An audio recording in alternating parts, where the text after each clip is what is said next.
الحمد للہ رب العالمین والصلاة والسلام علی سید الانبیاء والمرسلین اما بعد فاعوذ باللہ من الشیطان الرجیم بسم اللہ الرحمن الرحیم۔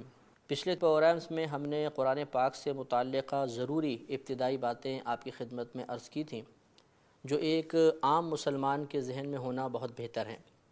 آج انشاءاللہ عز و جل ہم سورہ فاتحہ سے باقاعدہ اپنی تفسیر کا آغاز کریں گے۔ اللہ تبارک و تعالی نے سورہ نحل میں آیت نمبر 98 میں ارشاد فرمایا فَإِذَا قَرَأْتَ الْقُرْآنَ فَاسْتَعِذْ بِاللَّهِ مِنَ الشَّيْطَانِ الرَّجِيمِ، پس جب تم قرآن عظیم کی تلاوت کرو تو شیطان مردود سے اللہ تبارک و تعالی کی پناہ چاہو۔ اس سے معلوم یہ ہوا کہ جب قرآن پاک کی قراءت کی جائے تو اعوذ باللہ من الشیطان الرجیم یا اسی کی مثل کوئی ایسے الفاظ کہنا بہتر ہوتا ہے کہ جس سے شیطان مردود سے پناہ حاصل کرنا ظاہر ہو رہا ہو۔ اور نبی کریم صلی اللہ علیہ وسلم ارشاد فرماتے ہیں، ابو داؤد کی روایت ہے کہ کل امر ذی بال لم یبدا فیہ ببسم اللہ الرحمن الرحیم فہو اقطع، کہ ہر وہ ذی شان کام، عظیم الشان کام کہ جس میں پہلے بسم اللہ الرحمن الرحیم سے ابتدا نہ کی جائے وہ بے برکت رہ جاتا ہے۔ لہٰذا معلوم یہ ہوا کہ قراءت سے پہلے اعوذ باللہ من الشیطان الرجیم کا حکم ہے، اور ہر ذیشان کام سے پہلے نبی کریم صلی اللہ علیہ وسلم نے بسم اللہ الرحمن الرحیم پڑھنے کا حکم ارشاد فرمایا یا اس کی تلقین فرمائی۔ لہٰذا اس سے پہلے کہ سورہ فاتحہ کے مضامین کے بارے میں بالتفصیل کلام کیا جائے، پہلے آپ کی خدمت میں اعوذ باللہ من الشیطان الرجیم اور بسم اللہ الرحمن الرحیم سے متعلق چند ضروری باتیں عرض کی جائیں گی۔ سب سے پہلے ہم اعوذ باللہ من الشیطان الرجیم کو لیتے ہیں۔ اس کا لفظی ترجمہ ہوتا ہے کہ میں اللہ تبارک و تعالی کی پناہ طلب کرتا ہوں شیطان مردود سے۔ اس میں پہلا لفظ ہے اعوذ، یہ اعوذ سے بنا ہے، واحد متکلم کا صیغہ ہے، میں اللہ کی پناہ چاہتا ہوں یا میں اللہ کی پناہ طلب کرتا ہوں۔ اعوذ کا معنی ہوتا ہے پناہ چاہنا، پناہ طلب کرنا، لہٰذا اعوذ کا مطلب ہوگا کہ میں اللہ تبارک و تعالیٰ کی پناہ چاہتا ہوں۔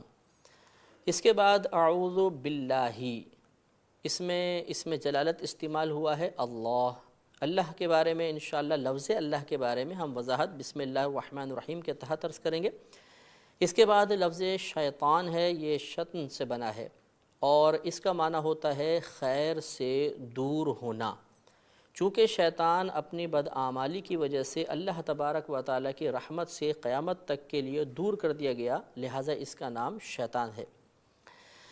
رجیم اس کے بعد استعمال ہوا، یہ رجیم رجم سے بنا ہے۔ رجم کا معنی ہوتا ہے کسی کو سنگسار کر دینا، دھتکار دینا، کسی پر لعنت کرنا۔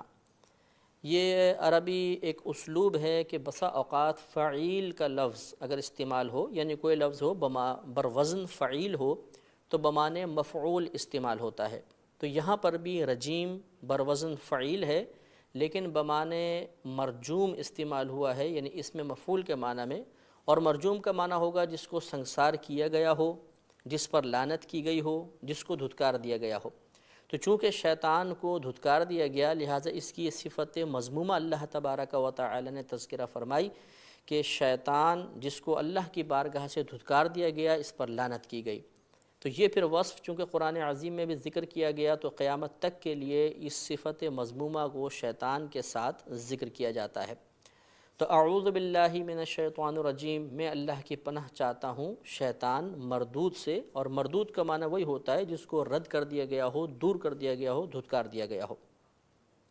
نبی کریم صلی اللہ علیہ وسلم سے یہ اعوذ باللہ کا جو پورا ایک کلمہ ہم پڑھتے ہیں یہ ان الفاظ میں منقول ہے، اعوذ باللہ السمیع العلیم من الشیطان الرجیم۔ تو اعوذ باللہ من الشیطان الرجیم یہ بھی پڑھ سکتے ہیں، اور اعوذ باللہ السمیع العلیم من الشیطان الرجیم یہ پڑھنا بھی سنت کریمہ ہے۔ اب یہ اعوذ باللہ کس کس مقام پہ پڑھا جاتا ہے اور اس کی شرعی حیثیت کیا ہے؟ ایک ہم قراءت کا معاملہ لیتے ہیں کہ قراءت سے پہلے کا حکم، یہ بھی آپ کی خدمت میں سورہ نحل کے آیت عرض کی تھی کہ اللہ تبارک و تعالی نے ارشاد فرمایا فَإِذَا قَرَأْتَ الْقُرْآنَ فَاسْتَعِذْ بِاللَّهِ مِنَ الشَّيْطَانِ الرَّجِيمِ، پس جب تم قرآن عظیم کی تلاوت کرو تو شیطان مردود سے اللہ تبارک و تعالیٰ کی پناہ چاہو۔ بعض فقہائے عظام نے اس آیت کریمہ سے استدلال کیا کہ قراءت قرآن سے پہلے اعوذ باللہ پڑھنا واجب ہے، کیونکہ اس میں فاستعذ کا لفظ آیا جو امر کا صیغہ ہے، اور امر یعنی اللہ کا حکم کسی شے کو واجب کرنے کے لیے آتا ہے، لہٰذا یہاں پہ اعوذ باللہ پڑھنا واجب ہوا۔ اس لیے وہ یہ کہتے ہیں کہ قراءت سے پہلے اعوذ باللہ پڑھنا یا کوئی بھی ایسا صیغہ استعمال کرنا جس سے شیطان کی پناہ طلب کی گئی ہو، یعنی شیطان مردود اللہ کی پناہ مانگی گئی ہو شیطان مردود سے، یہ واجب ہے۔ لیکن جمہور علماء کرام کا یہی قول ہے کہ اعوذ باللہ قراءت سے پہلے پڑھنا یا تو سنت ہے یا مستحب، کیونکہ نبی کریم صلی اللہ علیہ وسلم سے جہاں بکثرت قراءت سے پہلے اعوذ باللہ پڑھنا ثابت ہے، وہیں پر کثیر مرتبہ ایسا بھی ہوا کہ اعوذ باللہ پڑھنا ثابت نہیں ہے۔ لہٰذا اگر اس کا پڑھنا واجب ہوتا تو نبی کریم صلی اللہ علیہ وسلم کبھی بھی ترک نہ فرماتے۔ لہٰذا ان کا جواب یہ ہے کہ یہاں پر امر کا صیغہ بظاہر استعمال ہوا، لیکن ہمیشہ امر وجوب کے معنی میں استعمال نہیں ہوتا، کبھی کبھی مجازاً دوسرے معانی میں بھی استعمال ہو جاتا ہے، لہٰذا یہاں پر یہ امر استحباب کے معنی میں ہے، لہٰذا قراءت سے پہلے اعوذ باللہ پڑھنا مستحب ہے یا سنت کریمہ ہے۔ دوسرا اس کا محل ہوتا ہے وسوسہ شیطانی کو دور کرنے کے لیے۔ نبی کریم صلی اللہ علیہ وسلم نے بارہا صحابہ کرام کو اس کے تلقین ارشاد فرمائی کہ جب شیطان کوئی وسوسہ ڈالے تو اعوذ باللہ من الشیطان الرجیم پڑھو اور اپنی بائیں جانب 3 مرتبہ تھو تھو تھو کر دو، یعنی تھوکیں گے نہیں لیکن تھو تھو تھو کریں گے، تو اس سے وسوسہ شیطانی دور ہو جاتا ہے۔ نماز میں بھی اعوذ باللہ پڑھی جاتی ہے، سب سے پہلے ثنا پڑھتے ہیں، ثنا کے بعد اعوذ باللہ من الشیطان الرجیم پڑھا جاتا ہے۔ اس میں بھی فقہا کا وہی اختلاف ہے کہ بعض نے اسی آیت کو بنیاد بنا کر اس سے استدلال کرتے ہوئے یہ ثابت کیا کہ تعوذ پڑھنا یہ واجب ہے، یعنی اعوذ باللہ پڑھنا واجب ہے، اور جمہور فقہا اور علماء اسلام اسی طرف ہیں کہ نماز میں بھی ثنا کے بعد اعوذ باللہ پڑھنا فقط سنت ہے یا مستحب ہے۔ لہذا اگر اعوذ باللہ ترک ہو گئی تو جو وجوب کے قائل ہیں وہ مطلب سجدہ سہو کا حکم دیں گے، اور جو وجوب کے قائل نہیں ہیں وہ اس پہ صرف ایک یعنی فضیلت ترک ہو گئی، ثواب میں کمی ہوئی، لیکن نہ تو نماز کو دہرانا پڑے گا نہ اس سے سجدہ سہو لازم ہوگا۔ اور یہاں پہ بھی میں نے ایک لفظ آپ کو ذکر کیا، یہ ہمارے عوام خاص طور پہ پڑھنے میں ذرا غلطی میں مبتلا ہو جاتی ہے۔ صحیح لفظ ہے تعوذ، تفعل کے وزن پر۔ ہمارے بعض بھائی پڑھتے ہیں تعوذ و تسمیہ، تعوذ کہہ دیتے ہیں اس کو، وہ کیونکہ اعراب نہیں ہوتے تو تلفظ صحیح ذہن کے اندر ہوتا نہیں، تو تعوذ اس کو پڑھتے ہیں۔ صحیح لفظ ہے تعوذ۔ اور اسی طرح بسم اللہ کے لیے تسمیہ کا لفظ استعمال ہوتا ہے، تو یہ کہا جاتا ہے تعوذ و تسمیہ، یعنی اعوذ باللہ من الشیطان الرجیم اور بسم اللہ الرحمن الرحیم۔ اس کے بعد بسم اللہ الرحمن الرحیم ہے۔ ہر ذیشان کام سے پہلے نبی کریم صلی اللہ علیہ وسلم نے حصول برکت کے لیے بسم اللہ پڑھنے کی تلقین ارشاد فرمائی ہے۔ اس کا معنی ہوتا ہے میں اللہ کے نام سے شروع کرتا ہوں جو بہت مہربان نہایت رحم والا ہے۔ اس کے مفردات کی ذرا وضاحت ہو جائے، اس کے حروف کی، الفاظ کی۔ سب سے پہلے ہے اس میں با۔ با کلام عرب میں مختلف معانی کے لیے استعمال ہوتی ہے۔ کبھی یہ استعانت کے لیے آتی ہے، یعنی مدد طلب کرنے والا معنی اس سے حاصل ہوتا ہے، جیسے ہم کہیں کہ کتبت بالقلم، میں نے قلم کی مدد سے لکھا۔ اور کبھی یہ مصاحبت کے لیے ہوتی ہے، یعنی یہ بات ظاہر کرنے کے لیے آتی ہے کہ جس پر یہ داخل ہے وہ کسی کے ساتھ ہے۔ تو زمخشری کی تحقیق کے مطابق یہاں پر با مصاحبت یا ملابست کے لیے ہے۔ ملابست کا بھی یہی معنی ہوتا ہے کہ ایک شے کو دوسری شے کے ساتھ ملانے کے لیے آتی ہے۔ تو اس صورت میں یہ ہوگا کہ جب ہم ابتدا کرتے ہیں کسی چیز کی اور بسم اللہ پڑھتے ہیں تو گویا کہ ہم اس ابتدا کے ساتھ بسم اللہ کے ذریعے، اللہ کے نام کے ذریعے ایک برکت کو ملاتے ہیں، تو ہمارے اس کام میں برکت پیدا ہو جاتی ہے، اس کام کی ابتدا میں خیر داخل ہو جاتی ہے۔ تو یہاں با جو ہے یہ یا تو مصاحبت کے لیے، ملابست کے لیے، استعانت کے لیے بھی ہو سکتی ہے۔ اور یاد رکھیں کہ اس کو اگر ہم نحوی اعتبار سے دیکھیں تو اس کو حرف جار کہا جاتا ہے۔ با حروف جارہ میں سے ہے، اور یہ قاعدہ ہوتا ہے کہ جو حروف ہوتے ہیں جن کو حروف جارہ کہتے ہیں، یہ اپنے ما بعد اسم سے مل کر کسی نہ کسی کے متعلق ہوتے ہیں، ان کا کسی نہ کسی کے ساتھ تعلق ہوتا ہے، اور جس کے ساتھ تعلق ہوتا ہے اس کے ساتھ مل کر پھر یہ مکمل معنی دیتے ہیں۔ کیونکہ ابھی اگر ہم اس بسم اللہ الرحمن الرحیم کا موجودہ معنی دیکھیں تو اس کا مطلب ہوگا اللہ کے نام کے ساتھ جو بہت مہربان نہایت رحم والا ہے۔ تو اللہ کے نام کے ساتھ کیا؟ اب وہ جو چیز ہم یہاں ذکر کریں گے وہ گویا کہ اس کا متعلق ہوگا، یا یہ با اپنے مابعد جو اسم لکھا ہوا ہے بسم اللہ الرحمن الرحیم ان تمام سے مل کر پھر اس سے متعلق ہوگی، اور وہ دونوں مل کر پھر ایک مکمل معنی دیں گے۔ تو یہاں پہ مختلف آپ کوئی فعل نکال سکتے ہیں۔ اکثر جو ہے مشہور یہی ہے کہ ابتدئ یا اشرع نکالا جاتا ہے۔ ابتدئ میں ابتدا کرتا ہوں، اشرع میں شروع کرتا ہوں۔ تو اب اس کو ملا کر اور پھر یہ پوری بسم اللہ الرحمن الرحیم کا معنی ان دونوں کو ہم ملاتے ہیں اور ایک مکمل معنی حاصل ہو جاتا ہے، اور ہم ترجمہ یوں کر دیتے ہیں کہ اللہ کے نام سے میں شروع کرتا ہوں جو بہت مہربان نہایت رحم والا ہے، یا میں اللہ کے نام سے میں ابتدا کرتا ہوں جو بہت مہربان نہایت رحم والا ہے۔ اس کے بعد لفظ اسم آیا ہے۔ یاد رکھیے کہ اسم اس شے کو کہتے ہیں جو کسی دوسری شے کو بلند کر دے، اور اس طرح بلند کر دے کہ وہ دوسری شے بالکل واضح اور ظاہر ہو جائے۔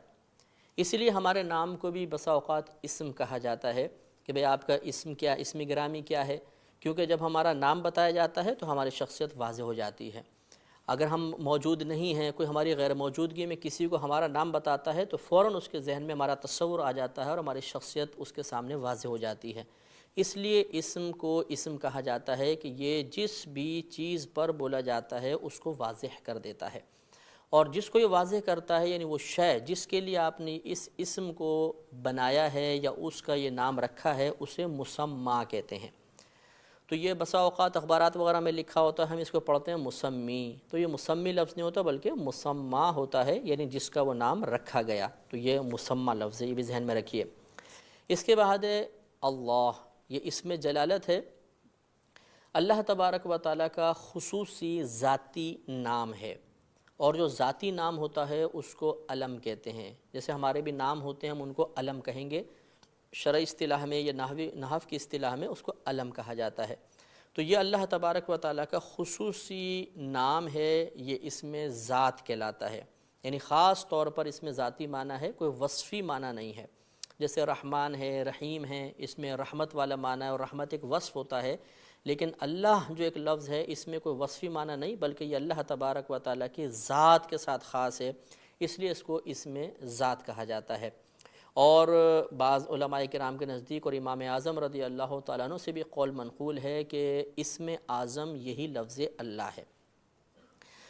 اب یہ لفظ اللہ کس ذات پر بولا جاتا ہے، اس کی تعریف علماء نے یہ لکھی ہے کہ اللہ علم لذات الواجب الوجود المستجمع لجمیع الصفات الکمالیہ۔ اللہ علم ہے، نام ہے ایک ایسی ذات کے لیے جو واجب الوجود ہے اور تمام صفات کمالیہ کی جامع ہے۔ اس کا مطلب یہ ہے کہ اللہ، لفظ اللہ نام ہے ایک ایسی ذات کا جو واجب الوجود ہے۔ یاد رکھیے کہ ذات واجب الوجود اس ذات کو کہتے ہیں کہ جس کا وجود بقیہ تمام وجودوں کے لیے سبب بن جائے، خود اس کے موجود ہونے کے لیے کوئی سبب نہ ہو۔ جیسے اللہ تبارک و تعالیٰ کی ذات کریمہ ہے کہ اللہ تعالیٰ کی ذات پاک سے پوری کائنات ہے، اللہ تبارک و تعالیٰ کسی اور کی وجہ سے نہیں ہے، تو اللہ کے موجود ہونے کا کوئی دوسرا سبب نہیں ہے، لیکن اس پوری کائنات کو پیدا کرنے کا سبب اللہ تبارک و تعالیٰ ہے۔ تو جو بھی ایسی ذات ہوگی کہ جس کے خود وجود کا کوئی سبب نہ ہو بلکہ وہ دیگر وجودوں کا سبب بنے، اسے ذات واجب الوجود کہتے ہیں۔ اور اگر آپ غور کریں گے تو ذات واجب الوجود فقط اللہ تبارک و تعالیٰ کی ذات ہی ہو سکتی ہے، اس کے علاوہ کوئی نہیں ہو سکتا۔ اور یاد رکھیے کہ یہ کیوں ایسا ہے کہ اللہ تبارک و تعالیٰ کو ذات واجب الوجود کہتے ہیں، اس لیے کہ اگر اللہ تبارک و تعالیٰ کے وجود کا کوئی اور سبب ہوتا تو اللہ تعالیٰ اپنے موجود ہونے میں اس کا سبب ہوتا، اس کا محتاج ہوتا، اور اللہ تبارک و تعالیٰ اپنے موجود ہونے میں کسی کا محتاج نہیں ہے، وہ بے نیاز ہے، لہٰذا اللہ تبارک و تعالیٰ ہمیشہ سے ہے، ہمیشہ رہے گا، اسے کسی نے پیدا نہیں کیا لیکن اس نے پوری کائنات کو پیدا کیا، لہٰذا ہم جو پوری کائنات ہے ہم سمیت وہ اپنے وجود میں اللہ کی محتاج ہے، اور اللہ تبارک و تعالی اپنے موجود ہونے میں کسی کا محتاج نہیں۔ تو لفظ اللہ نام ہے ایسی ذات واجب الوجود کا جو تمام صفات کمالیہ کی جامع ہے۔ تمام صفات کمالیہ یعنی ہر وہ صفت جو درجہ کمال کو پہنچی ہو، اچھی صفت ہو، وہ تمام کے تمام اللہ تبارک و تعالیٰ کی ذات کے ساتھ متصف ملیں گی، یعنی اللہ تعالیٰ کی ذات ہر اچھی صفت کے ساتھ متصف ہے، یہ ذرا آپ ذہن میں رکھیے گا۔ جیسے کہ ابھی آپ کی خدمت میں عرض کیا کہ لفظ اللہ اسم ذات ہے، یہ اللہ تعالیٰ کی ذات کے ساتھ ایسا خاص ہے، بلکہ یوں کہنا چاہیے کہ اللہ تبارک و تعالیٰ نے اس علم کو اپنی ذات کے ساتھ ایسا خاص کر لیا کہ جیسے اس کی ذات یکتا اور واحد ہے، ایسے ہی اس کی ذات پر دلالت کرنے والا نام بھی یکتا اور واحد ہے۔ یہی وجہ ہے کہ حضرت آدم علیہ السلام کے زمانہ اقدس سے لے کر اور آج تک کسی نہ کسی صورت میں کوئی نہ کوئی بت پرستی کرتا رہا ہے، یعنی حضرت آدم علیہ السلام کے جو عمر مبارک کے اخروی ایام تھے اس میں یہ بت پرستی شروع ہوئی اور آج تک جاری ہے، لیکن کسی کو بھی یہ خیال نہیں آیا کہ وہ اپنے کسی بت کا نام اللہ رکھے۔ اسی طرح پوری کائنات میں کسی شخص کا نام اللہ نہیں ہوتا۔